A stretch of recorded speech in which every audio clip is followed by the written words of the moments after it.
Hello guys, today I'm going to tell you about that Yei Finance token. Now before we start the video, let's share my legal disclaimer. This video is only for educational purpose. Do your own research for the investing. According to the white paper, Yei Finance is a liquidity abstraction layer that refines fragmented capital with trunkly cross-chain DEX, money market and bridge with no demand global liquidity for any network and any assets.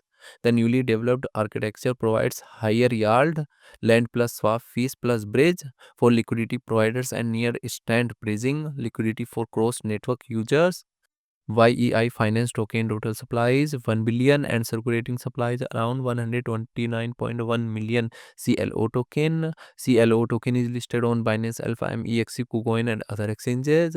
If I share my opinion with you, then this project a pretty percent chances is that it is a legit or good project. So guys, don't take my opinion as a financial advice. Do your own research for the investing. Thanks for watching.